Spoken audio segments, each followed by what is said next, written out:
নজর রাখবো পরবর্তী সংবাদে। সময়ের সাথে সাথে আরো কঠিন হয়ে উঠেছে পেকুছড়াতে আগত উদ্বাস্তু পরিবারগুলোর অবস্থা। আজ প্রায় 5 দিন অতিক্রান্ত, অথচ এখনো অবধি সরকারের তরফে তাদের পুনর্বাসনের কোনো ব্যবস্থা গ্রহণ করা হয়নি। তবে অপরদিকে প্রতিদিন এই এলাকায় দলে দলে উদ্বাস্তুদের ঢল নামছে। গত শনিবার প্রথমে পানিসাগরের এই পেকুছড়ার 5 নম্বর ওয়ার্ডে সবেমাত্র 14টি পরিবার এসেছিল, তবে তার পরদিনই 27 পরিবার। এরপর ক্রমে ক্রমে বাড়তে থাকে, বর্তমানে সেখানে শতাধিক পরিবার স্থান নিয়েছে। তবে এখনো পর্যন্ত তাদের অবস্থা যে কে সেখানে এখনো পর্যন্ত সরকারের তরফ থেকে কোনোভাবে পুনর্বাসন তাদের দেওয়া হয়নি। প্রতিটি পরিবার শরণার্থীর মতো খোলা আকাশের নিচে বসবাস করছে। তবে বন দপ্তরের জায়গা দখল করে নেওয়ায় বুধবার এই জায়গায় পরিদর্শনে আসেন রাজ্যের মুখ্য বন সংরক্ষণ অর্থাৎ পিসিসিএফ আধিকারিক AM কানপেটে এবং ওনার সঙ্গেই ছিলেন উত্তর জেলা বন আধিকারিক সহ বন দপ্তরের অন্যান্য আধিকারিকরা। গোটা বিষয়কে কেন্দ্র করে তাদের কি বক্তব্য রয়েছে শুনুন। আমরা তো যেমন জলের সুবিধা, খানের সুবিধা, সবকিছুর সুবিধা নাই, মশারি নাই, কিছু কারেন্ট নাই, তারপরে জল নাই, এই সমস্যা আর কি কোনো কিছু নাই। তারপরে রাস্তাঘাটে ওই জল আনার লাগে আমরা লোকাল কিছু গাড়িতে জল আনা, এটি রাস্তা ফেলিছে ফরেস্টার পার্টি। এরপরে কইছে মানে এখান থেকে উঠে যাওয়ার লাগে, জল খানি কিছু দিতেছে না তারা।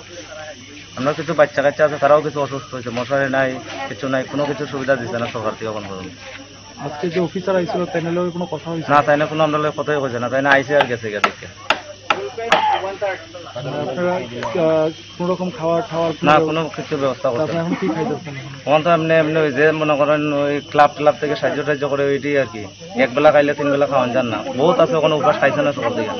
এখন পর্যন্ত কত পরিবার আইছে? এখন পর্যন্ত আছে এখানে আমরা 72 আছে এখন পর্যন্ত, আরো আইতাছে মানুষ 72 এখন পর্যন্ত। সবই কি কাঞ্চনপুরে? সব কাঞ্চনপুরে, যারা জায়গা মাটি নাই, কোনো এমনি রিজার্ভ জায়গার মধ্যে থাকে, একবার এদিকে শরণার্থী কিছু আছে, তারা দৌড়াইয়া টোড়াইয়া গরু রাখা যায় না, ছাগল রাখা যায় না, বাঁশ একটা কাটা যায় না, পুরা দখল পাট্টা চাট্টা দিয়ে রাখছে, সব তারা এখানে আইতাছে, ওখানে আইতাছে আর কি। কি অসুবিধা আপনারা কেন আসলেন এখান থেকে? ট্রাইবেলের লাগে টাকা যায় না তো, আপনি তো জানেন 2000 সালে কিরকম ঘটনা হয়েছে, বা 97 ইংরেজিতে ওই যেমন নাইসিংগড়াতে রিয়াং শরণার্থী ছিল, তারা পুনর্বাসন দেওয়া হয়েছে। আমরা এর মধ্যে আন্দোলনও করছি, পানিসাগরে তো জানোই না কত বড় গন্ডগোল হয়েছে। এই অবস্থা কেন থাকা যাবে? কাঞ্চনপুরে, আনন্দবাজারে, কাশিরামপুরে, কাঞ্চনপুরে থাকা যাইব নি? আপনারা ওই কোন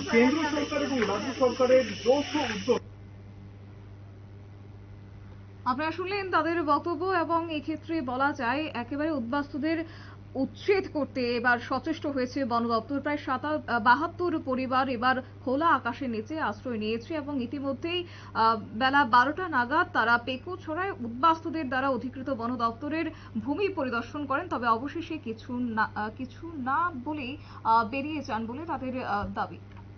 নিয়ে নিচ্ছে ছোট একটি বিজ্ঞাপন বিরতির সঙ্গে থাকুন।